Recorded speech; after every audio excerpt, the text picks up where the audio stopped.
There you go. Sorry.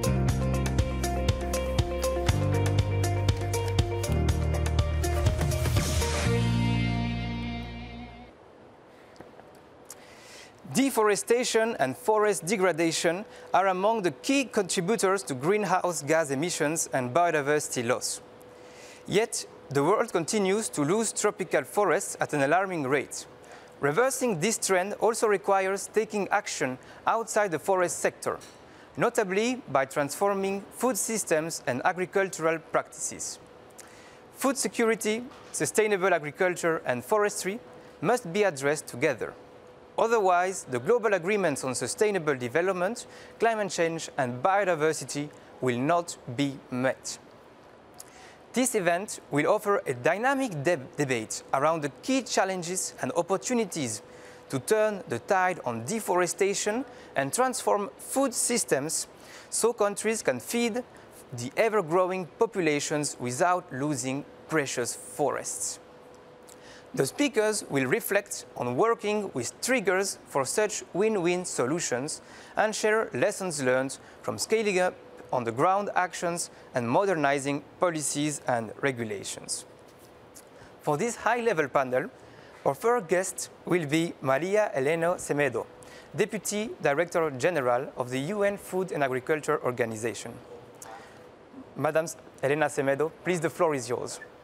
Good morning, and thank you. Thank you for inviting me to this important event.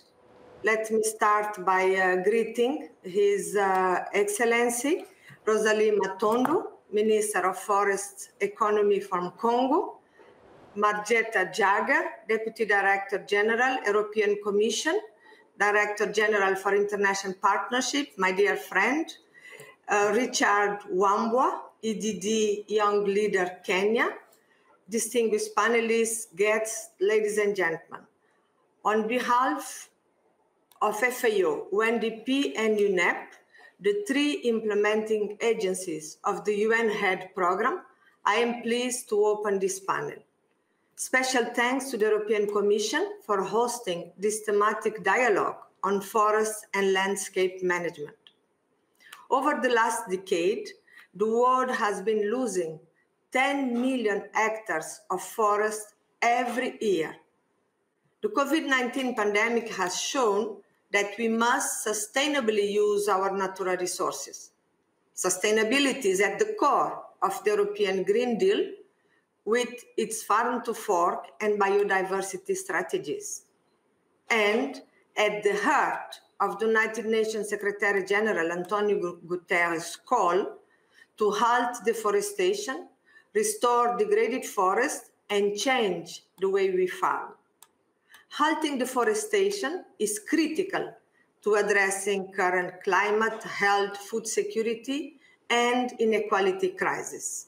But how? First, we need to reconcile how to produce sufficient, safe, and healthy food for a growing population while protecting environment and avoiding encroachment on forests. In tropical and subtropical regions, converting land and crops and livestock production remains the main driver of deforestation and forest degradation. Therefore, we must transform agricultural production practices to reduce deforestation and carbon emission, at the same time pursuing social inclusion and economic development. We know that solutions exist. Let me just mention a few. Improve landscape planning, forest and landscape restoration, sustainable intensification, integrated production systems, and circular economies. We have also innovation and traditional knowledge, which can be adapted to national and local circumstances. But we need dialogue between countries and appropriate and fair support to producers.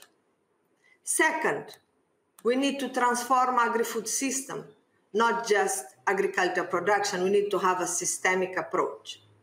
We shouldn't focus only on production, but on transformation and consumption. And Europe can play a key role in this transformation. Just to give you an example, the environment footprint of products consumed in Europe but produced elsewhere needs to be curbed.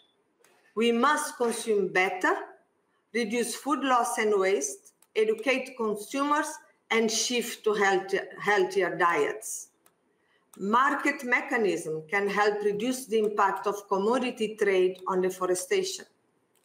But policies and commitments that ensure deforestation-free supply chain require strong support to producers, particularly to small and medium holders. They are important to this equation. UN agencies can help, as FAO does with the Green Climate Fund, through the PROMIR, is a project that promotes sustainable and deforestation-free cocoa production practices by over 4,000 families in Côte d'Ivoire. We must restore the productivity of degraded agricultural lands and spread the use of digital tools. And I think the decade on ecosystem restoration will provide us a momentum to discuss about how we can reverse the degraded agricultural land.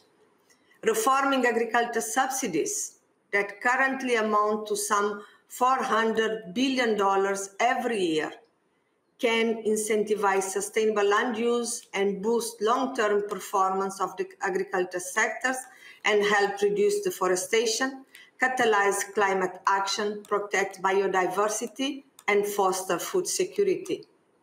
Action against deforestation and forest degradation must also cover timber production. Third, we must acknowledge the full potential and value of forests. Without halting and reversing deforestation, climate goals simply cannot be met. Forests are integral to tackling climate change and are key for mitigation, adaptation, and resilience. And about 1/3 of the world's population depends on forest and forest products. Around 1 billion people rely to some extent on forest food, and some 2.4 billion people used wood-based energy for cooking. Agriculture and forest commodity price should reflect these benefits and reward sustainable production practices. Protecting and restoring forests requires the active participation of all stakeholders, including indigenous peoples and local communities, women and youth. Ladies and gentlemen, this year, European Development Days bring collective intelligence to tackle the impacts of COVID-19 pandemic and build back better and greener. The forthcoming COP15 for biodiversity, the COP26 for climate and UN Food System Summit are key milestones for reaching international consensus and taking urgent action, linking planet to climate to people. I am convinced that collaborative and constructive dialogue, such as this one, can lead to long-lasting effective partnership, cooperation, and solution that address the drivers of deforestation. And I thank you. Over to you. Thanks. What great perspectives to start the day. May I please hand over the floor now to our second speaker, Her Excellency Rosalie Matondo, Minister for the Forest Economy of the Republic of Congo. Many thanks for joining us today. Please, the floor is yours now. Okay. Merci beaucoup. J'espère que la traduction simultanée est activée parce que je veux parler en français. I will speak in French. I can continue, please. Madame, oui. Yes, please, you can go ahead. Okay, thank you so much. Thank you.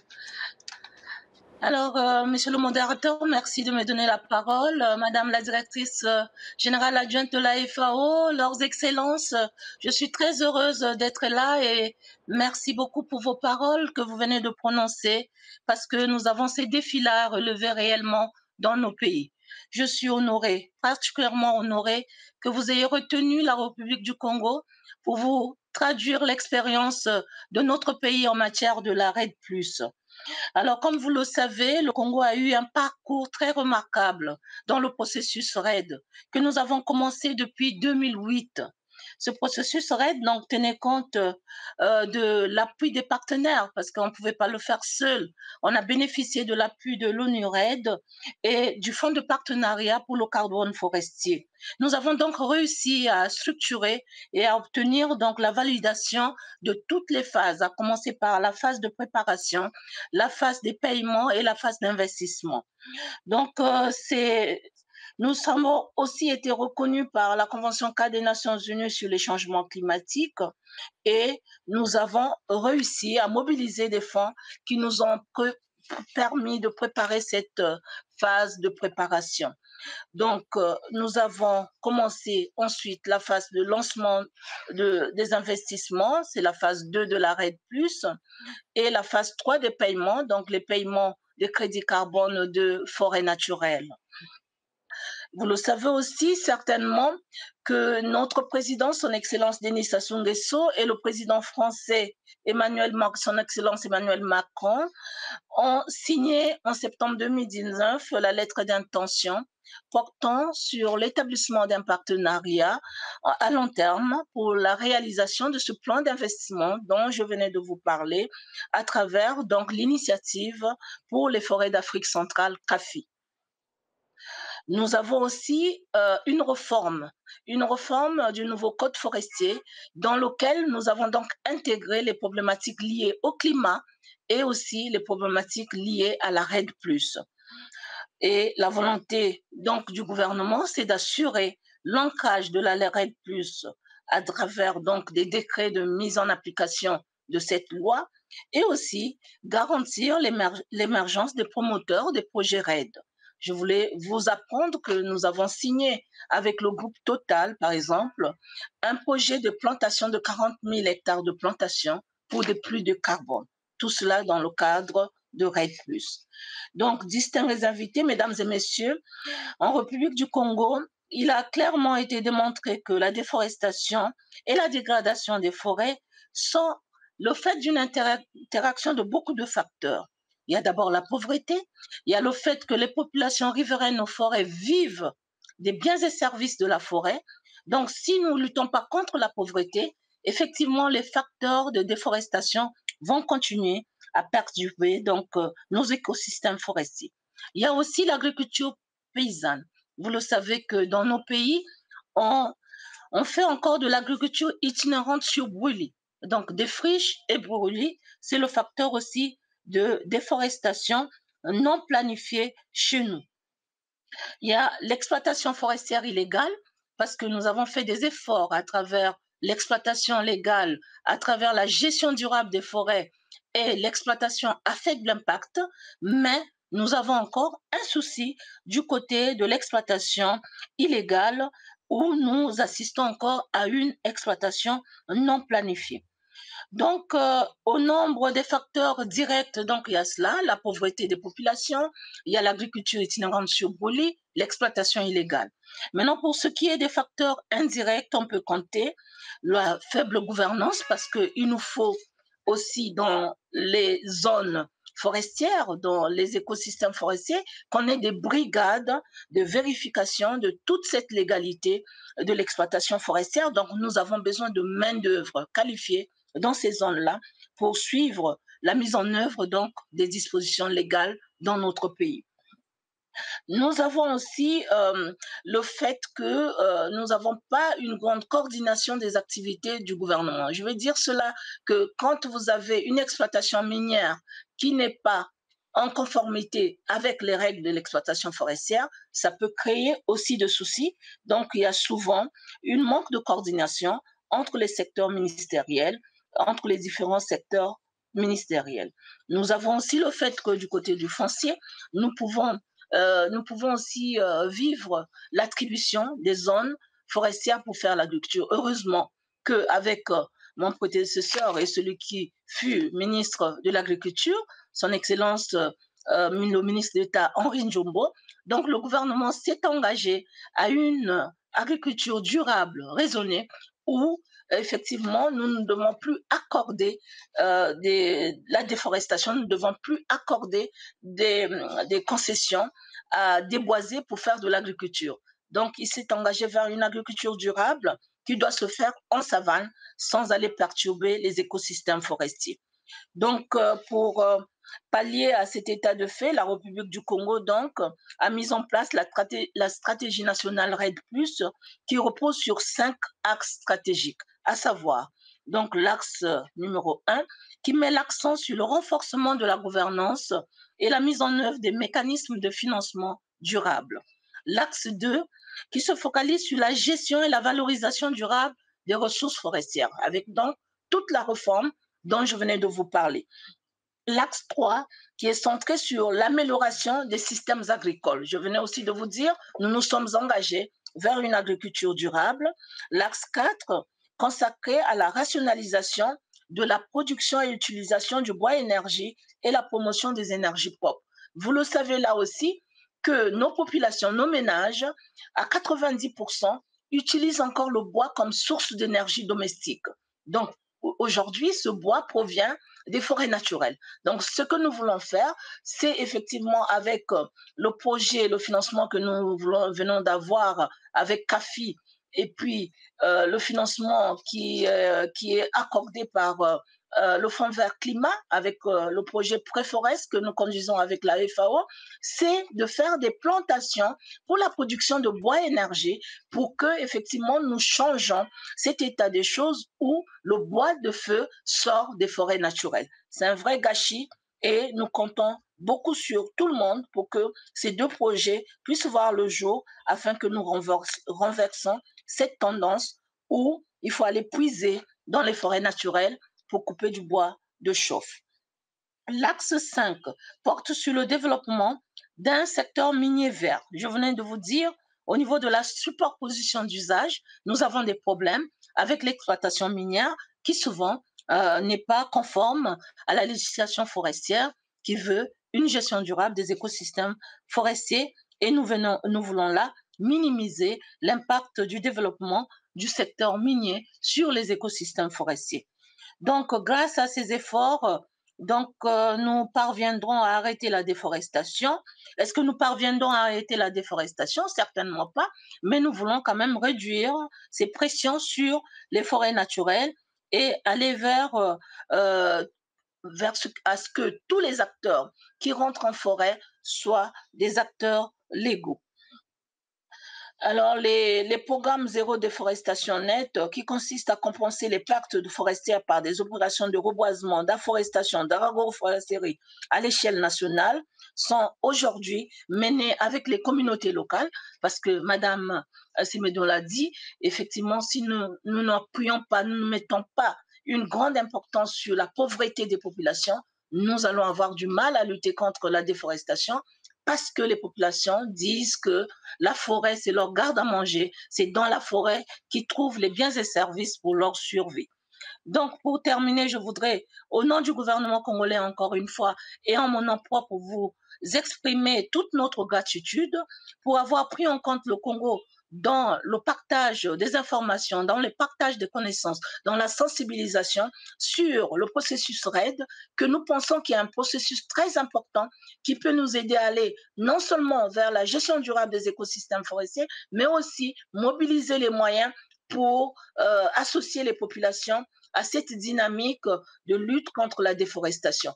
Parce que tous les acteurs sont importants et les 3 piliers de développement durable voudraient que nous puissions nous occuper du développement économique de nos pays, mais aussi s'occuper du social et de la protection de l'environnement. Et c'est tout ceci qui rentre dans les axes stratégiques de notre processus RED en République du Congo. Je voudrais vous remercier pour votre aimable attention et je suis disponible à répondre à vos préoccupations. Merci beaucoup. Merci beaucoup à vous, Votre Excellence. Many thanks, Your Excellency. And please, I see that our session moderator, Mr. Mario Boccucci, head of the UN RED Secretariat, got back online. So please, Mr. Boccucci, I hand over the floor to you. Thank you so much, and apologies for the technical glitch. Madame la ministre, encore un grand merci pour votre réflexion dans les grandes ambitions et les progrès de la République du Congo. As the UN Red, we've been very honored to be able to work with the Republic of Congo for the past 10 years precisely to help understanding the drivers of deforestation and in the development of the 5 strategic platforms that you mentioned. That's a fabulous framing in terms of next steps. Again, with this technological glitch that we had at the beginning, we showed that working in partnership, we can overcome any problem. So thank you very much, Pablo, and to everyone and also to Mr. Meadow for taking over while I was trying to reconnect. And talking of partnership, it's with great pleasure that I'm going to introduce the next speaker, Ms. Marietta Jäger, at the European Commission. She is the Deputy Director General of the Directorate General for International Cooperation. You have the floor, please. Thank you, Mario. Madame la Ministre, my dear friend Maria, Richard, Mario, ladies and gentlemen, all EDD's friends, I'm grateful for this opportunity to speak today.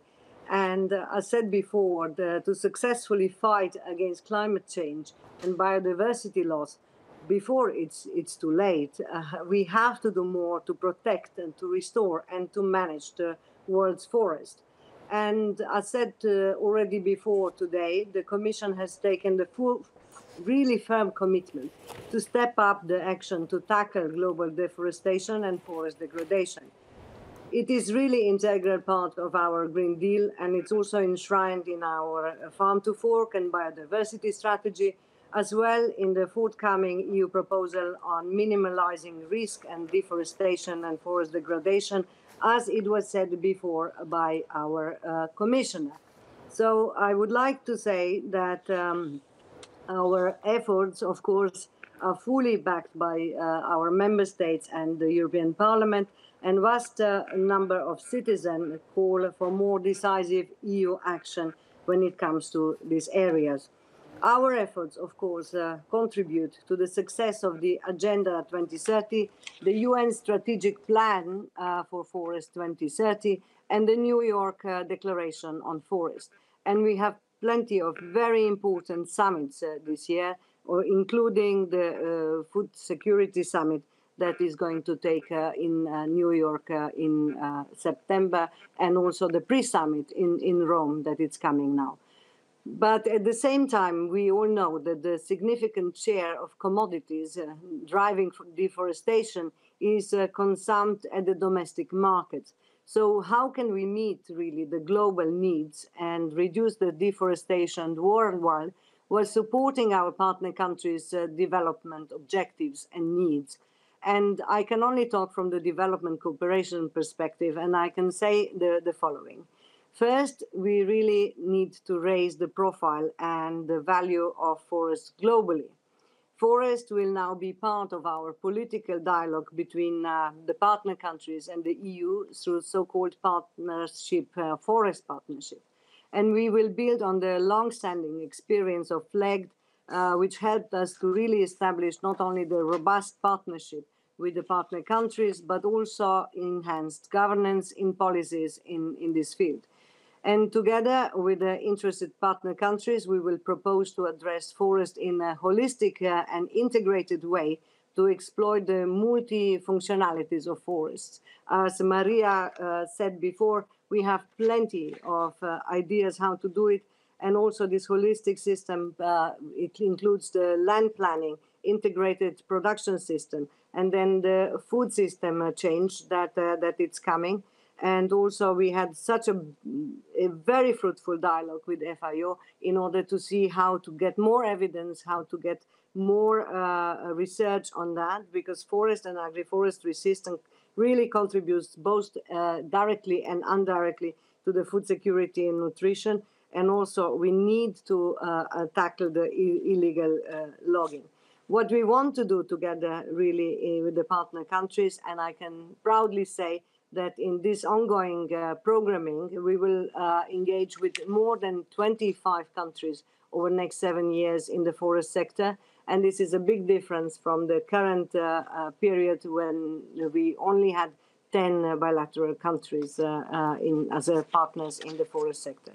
Second message from me is we have taken a strong commitment as the EU that any EU support, and especially in agriculture, will not lead to deforestation. And to be clear, the EU is traditionally quite a significant donor in agriculture, with around 1.2 billion euros per year in partner countries. And we should all work more in addressing deforestation, free agriculture, and value chain. Again, our Cocoa initiative is a very good example, and we are more than happy to share that with all our partners. But because together with the partner countries, we propose a sustainable production model which is economically and socially attractive while respecting the forests. And this is really the most important issue. And my third message is no single market or standalone action can succeed in delivering the sort of global changes and different approaches to forests that we need. So cooperation is really key. At the European level, we have developed what we call the Team Europe initiative. And we have a lot of Team Europe initiatives in the Green Deal, including forestry. And they will allow us to combine our efforts to ensure coordination and coherence and to operate with the effective division of labor with our member states and our financial institutions, because their support is also very, very much needed in order to get sufficient resources and financial needs to tackle it. So let me conclude, ladies and gentlemen, with a call to strengthen the global action aimed at tackling deforestation, and for donors really to join forces at the field level to support the partner countries. We should also work together towards all the summits that we mentioned with Maria today, especially the COPs 26 and also biodiversity, but I would add to that the food summit, and also we should work together towards Tokyo. So we know what to do, and my dear friends, we are united in our commitment to protect our forest, and let's go to action. Thank you very much. Thank you very much, Ms. Jäger. This was fabulous framing. Absolutely, we are in front of a system change. We are moving, if you want, from an era of goodwill and negotiations into a decade of massively scaling up actions on the ground. And as you said, we have evidence that forest solutions can be delivered. The question is how to scale them up.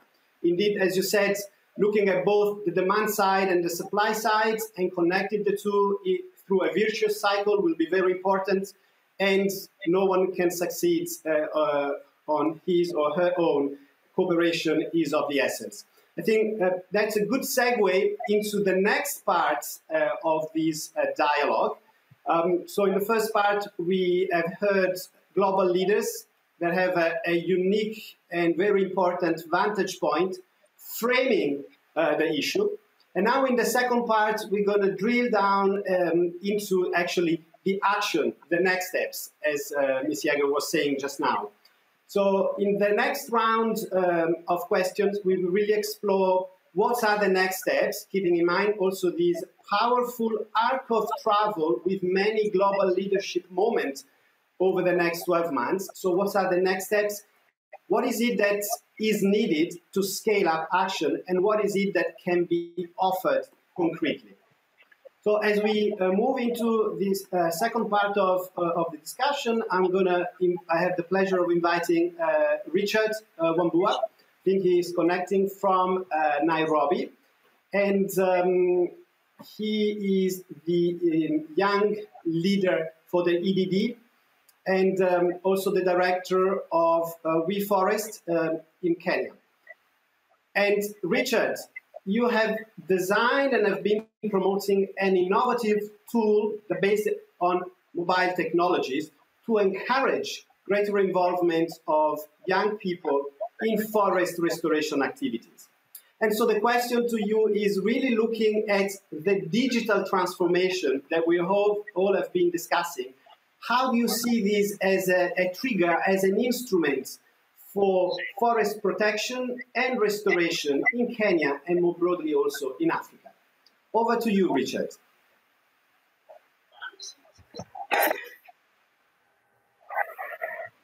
Okay, thank you very much, Mario, and everyone else. My name is Richard Wambua from Kenya. Thank you for having me today here. Director General Maria Semedo, Honorable Minister Rosalie Matondo, and Director General Marietta Yega. Thank you very much as well for your inputs. It's definitely, I do believe it's of utter importance to have this digital transformation. It is the surest way to foster socioeconomic sustainable development within communities and increasing their climate resilience while reducing at the same time our emissions and the degradation of deforestation. But most importantly, it needs as well to be people-centered, as this will come out very clearly from my input today, being an advocate of youth and community inclusion. So maybe before I go to the innovative part, I will talk about briefly of the problems that inspired us to come about with this solution. And they start and definitely end with climate change. And number one was myself, my family, my rural-based family, we come from one of the arid and semi-arid areas of Kenya. And we were witnessing our families becoming more food insecure. And right now you find 690 million people in the world go to bed hungry every single night. You know, seeing that and the rise of food insecurity, as well as the degradation of forests and biodiverse ecosystems due to agricultural activities, the rapid urbanization, illegal logging, or charcoal burning, how much it was costing Africa, for instance, which loses $65 billion annually due to degradation. Additionally, there was the non-impactful and coordinated tree planting activities that was not guided by scientific basis.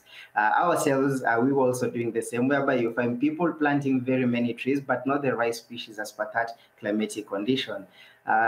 Also, Mario, I would like to point out that Kenya has a goal as per the constitutional requirement. We need to achieve and maintain over 10% tree cover by 2022. So we were also inspired by our civic responsibility to do this. And when we were asking about the tree cover of the country, there was a lot of varied data. So now that is where we came about with this digital transformation that focuses on three key pillars.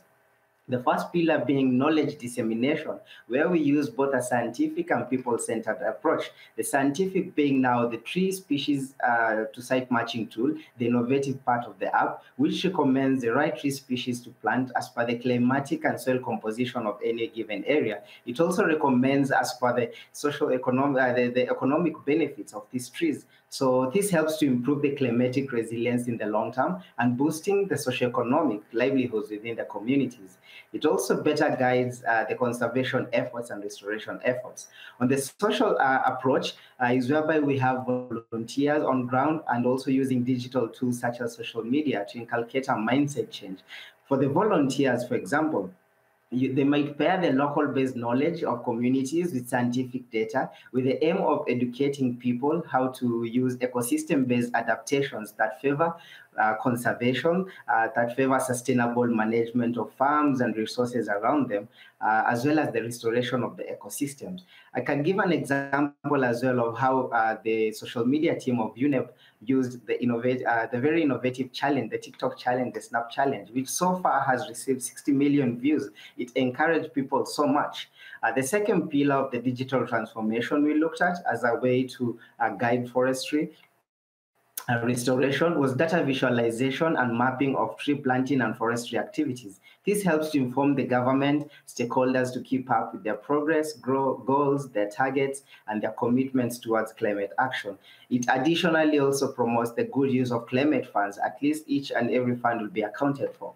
The third and last pillar is on the monitoring aspect. Even if we also envision using our volunteers and people to monitor the survival of these tree rates, One of the models we've been working on is favors satellite imagery and the use of drones to monitor tree survival rates. So definitely digital transformation in various ways, be it in the practice of good forestry or when it comes to disseminating information in creative ways on social media is a sure way to spark people to take up climate action. And as I conclude, my message to governments and other climate action involved organizations, I would want to tell you this. The youth of this generation could be said to be one of the most innovative ones when it comes to matters of climate change solutions. They have very immense ideas. Therefore, guide them, encourage them, support them, empower them, enable them, and collaborate with them while they test out their new innovative solutions without leaving anyone, as the SDGs recommend us to do, rather than taking over those solutions or trying to implement any solution within their communities without involving them. Also, adopt a very inclusive global approach. Think globally, but yet have the initiatives being locally driven when tackling the climate crisis. When it comes also to policy framework and rolling them out, include the youth. Let's not have our continent being graveyards of policies, while we can utilize a bottom-up approach by working very closely with communities, having their input in policy formulation, because this creates also a sense of ownership and duty and responsibilities among the community members and we, the youth as well. Lastly, as an aspiring young diplomat, I always find myself thinking of peace, for there is no peace without prosperity and no prosperity without peace. So to foster peace, you must be Mother Earth's prosperous creators. Therefore, we should don't let political issues supersede the urgent need to protect the Earth's humanity and biodiversity. Focus on achieving your planetary commitments, and the rest shall follow harmoniously. And to the youth, you are very much capable, even as an individual. Never ever give up on your climate action drives. And to quote my role model, the late Nobel laureate, Professor Wangari Maathai, it is the little things that citizens do that always make the difference. So thank you very much, and over to you, Mario. Asante sana, Richard. This was a very inspiring perspective, precisely to the point that we were making. We are entering a decade where we have to massively scale up solutions. And as you said, those solutions have to evolve and be promoted by communities. They have to be science-based, and they have to be local action in a global context. And so the innovation you presented, I think, really speaks to how we can move forward in the next 10 years in engaging and activating those solutions.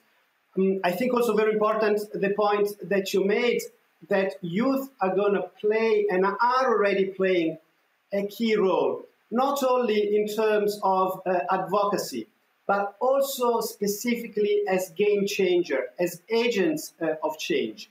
And so their engagement from the beginning, from the design, all the way to the delivery phase is going to be of fundamental importance. Thank you so much, Richard, again. And now turning to Minister Matondo, again, with a question that really to look a little bit more into the action agenda. In your opening remarks, you spoke about how the Republic of Congo has been working to integrate the forest conservation agenda with the climate agenda, and also find ways that will reduce deforestation while at the same time promoting sustainable social development. So can you tell us a little bit more in terms of what you see as priority and what are the needs that need to be tackled to really accelerate and scale up action?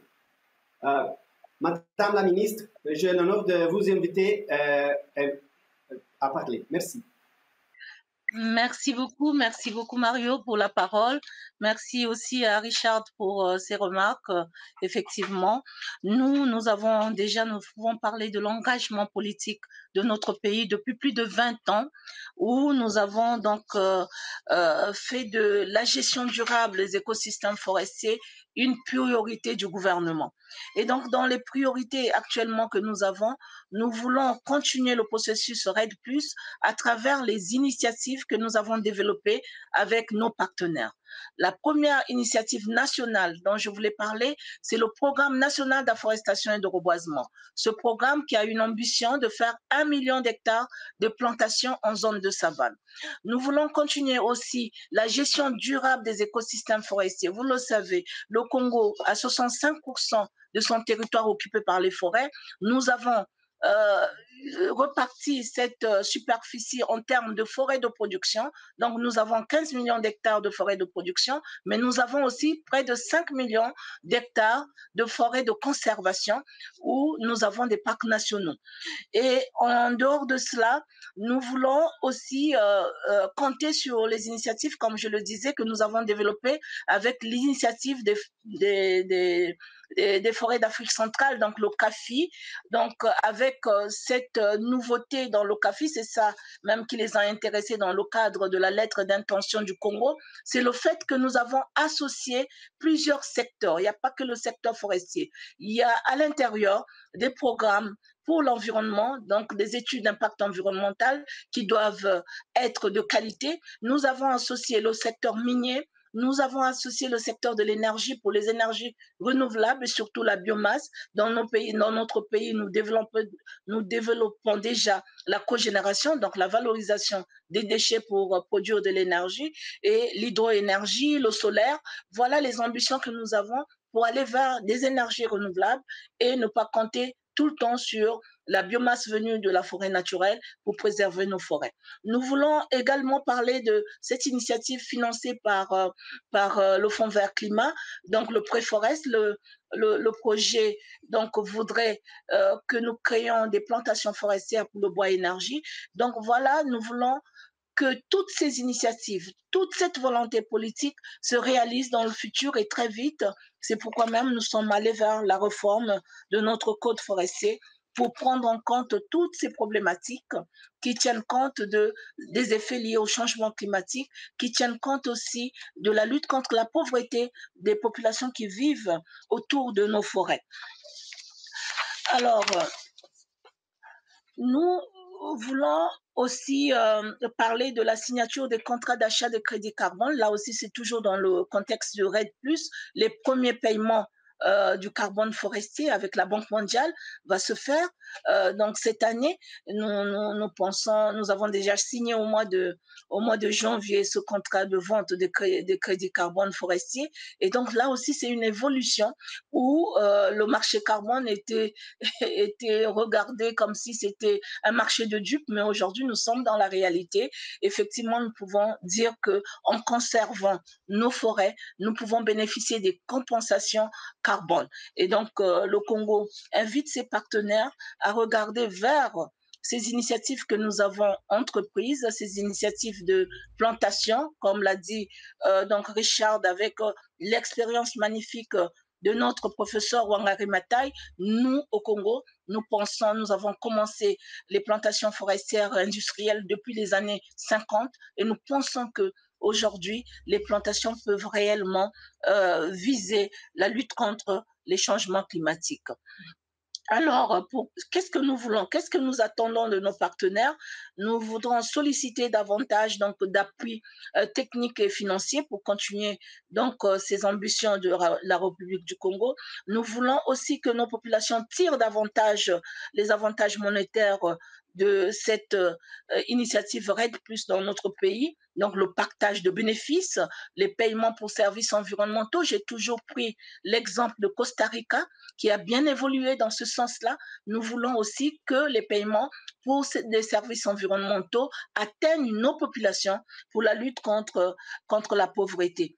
Donc, l'ambition exprimée par le Congo à travers sa stratégie RED peut se concrétiser que si les efforts que nous menons sont accompagnés de vos appuis, des appuis techniques, de la coopération, comme vous l'avez dit. La coopération internationale est importante.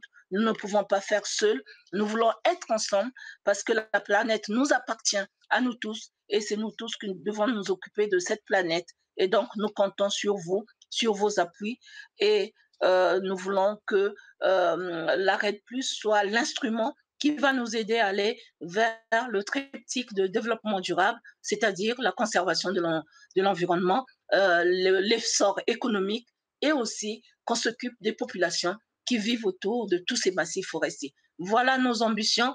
Je vous remercie encore pour la parole accordée. Merci beaucoup, Madame la Ministre. Again, very inspiring remarks to really allow us to see in practice how do we turn the ambition and how do we resolve them at the operational level. And a couple of points that I was reflecting as you were speaking. The first one is we're not starting from zero. You mentioned you are going to invest and scale up on the initiatives that are already taking place. And I think this is important for all of the audience. When it comes to forest solution, this is not something that we're pulling out of the hat. We have been working together for many decades on forest solutions. And so the question now is going forward, how do we scale them up? And therefore, building on what we already have and is being tested and is working, certainly an important message you conveyed, Minister. The other very important message is this is a multi-sectoral challenge, and it came up also in previous speakers. We are looking at a system change. So we have to break those barriers and connect, because forest solutions will not happen unless at the same time, of course, they contribute to development, to export revenues, to all of the macroeconomic indicators. And that was your third powerful point. Finance is of the essence as we go forward. We really need to see finance flowing into the forest solution space at the scale that is commensurate with the impact of those solutions, impact that will be in terms of development, climate, COVID recovery, and biodiversity. So finance, very essential. And finally, you also highlighted the importance of knowledge sharing, and the experience you mentioned with Costa Rica, also is a point that is very dear to us in the UN RED program. We have invested a lot in South-South cooperation because it is the countries that are making the experience now on how to scale up for a solution, on how to access finance at scale is most valuable and important. And so this is an area that we have been supporting, and we will continue to do so in the hope that it will help countries to progress at the speeds and meet the ambitions that they have set for themselves. With that, now I'd like to turn to Maria Elena. In your first intervention, you spoke about the connection to the COVID-19 pandemic. And so the question here is, how do you see forest contributing to the COVID recovery? And how do you see forest and RED+ providing a ready-to-go framework for socioeconomic recovery at scale? Maria Elena, it's a pleasure to invite you to speak. Thank you, Mario, and good to see you. I think several points from this question has been already mentioned by the previous speakers, and particularly by the minister in her last intervention, but let me maybe highlight some of them. And one, I would say that forest is critical to address climate emergency. And if it is this, that we go to destruction of our forests, it will have devastating consequences on climate change, on biodiversity loss, but also very important for global public health. I think this is the important element. We talk on the effects of forest deforestation, on biodiversity, climate change, but it's important to see that if you don't have this interconnectedness, what we already refer to the animal, plant, human, and ecosystem health, we'll have continuous outbreak and emerging diseases. And if you look at HIV, SARS, like now COVID, they are very much linked to deforestation and other land use change. But this to say that it's important that we look at the prevention. I think the minister has already referred to this. The cost of reducing deforestation and prevent the spread of zoonosis is substantially less than the economic mortality cost and the economic impacts to respond after the fact. This, my first point, linked to COVID, is important that we act up front.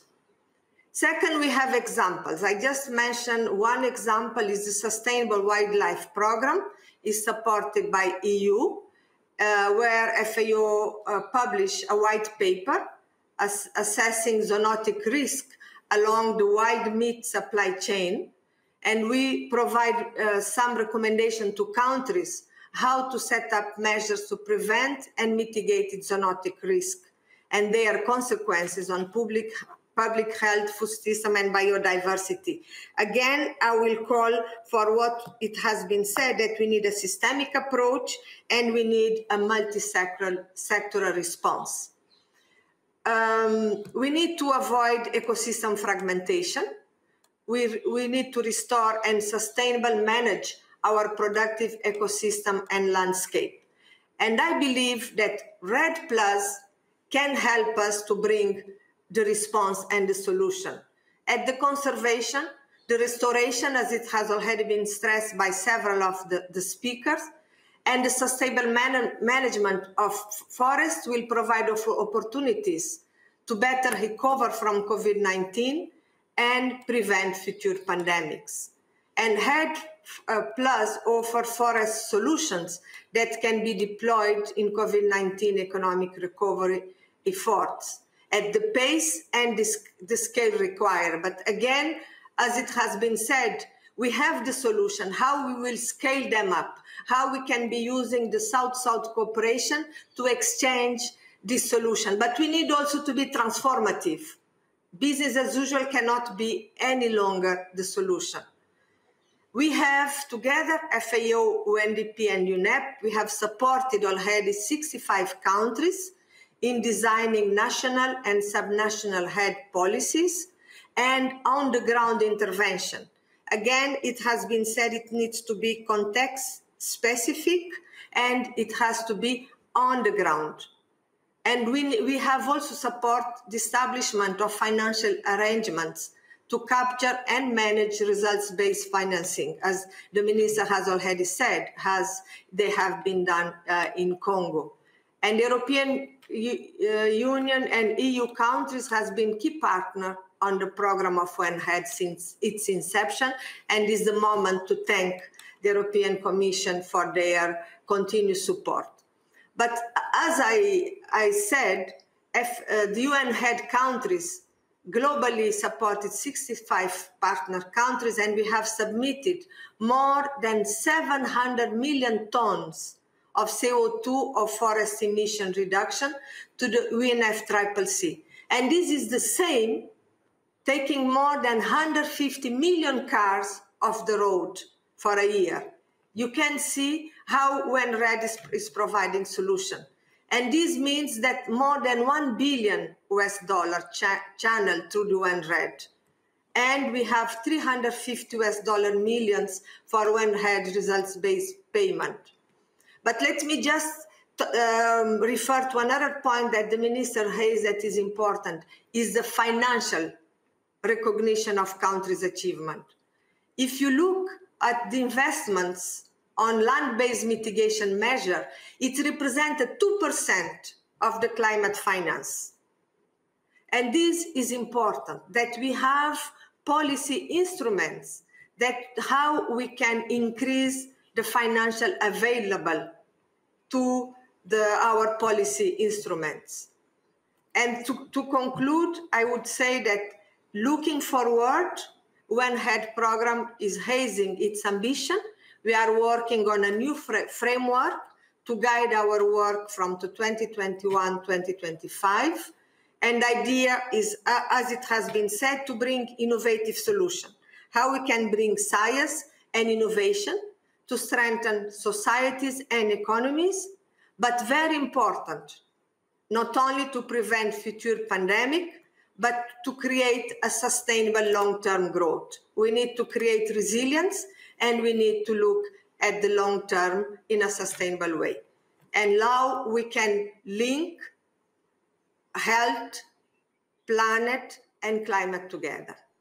This is the elements I wanted to bring to our discussion. Over to you, Mario.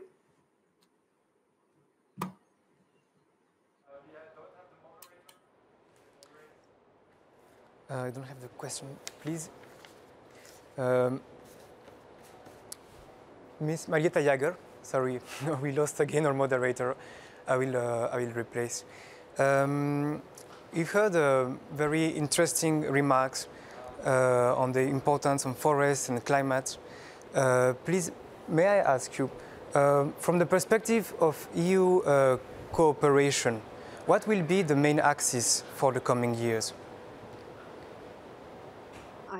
I think I explained that before in my speech, so let me try to add a couple of words on the questions that have been asked now.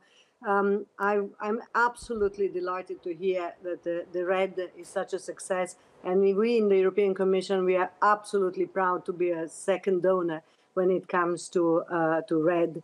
And also, I'm very happy what Madame la Ministre Matondo explained as examples, because, you know, we have an absolutely brilliant cooperation with Congo, and I would like to personally thank her for the development and the success that we progressed on the flagged our voluntary partnership agreement with Congo, and I think it's her personal contribution for that, and this is really an example of the Central African region. And we intend to continue engaging with the country also through the forest partnerships that I mentioned before. But also there are other initiatives, like we are supporting CAFI, basically the Central African Forest Initiative with the 15 million. And also we have a SWIM project, 45 million that we are supporting through FIO. But let me not continue with that. We need to think about the future. So there will never be enough donor money for that, and we need to engage the private sector. Because, for example, only for forestry, we put 650 million directly in forest, additionally to 1.2 billion that I said per year in agriculture. And I think that it's now time that we really find innovative solution, and we partner also with the private sector. And that's why we would like to use also the innovative finance solutions to grants and blending, also the guarantees. And we will work with our partners on the EFSD Plus, which we think that will be a right tool to cooperate also with the European Development Finance Institution to see what kind of type of investment in forest could work. And now let me just reply also to our young leader. I fully agree with you that the system approach is the only approach that can work. But also, you know, we are supporting countries to focus on youth, on gender, on enable digital beyond the e-commerce, and their, you know, blending support, inclusive value chain. So as I mentioned before, cocoa, it's also the coffee, it's a livestock, fruit, vegetable. They need to be more inclusive.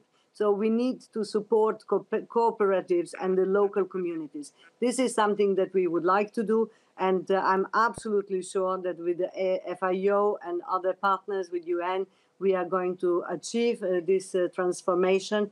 Like we started with this rapid assessment, around 50 countries around the world that are willing to cooperate with us to start the system transformation on the agricultural subsidies to make them more sustainable and to smart focus on agroecology and maintaining nutrition, landscape, water, energy, rural, semi-urban, secondary city management. So there is plenty that we can do. And I'm absolutely sure that in cooperation together, we will build back better, greener, and sustainable future. Thank you very much.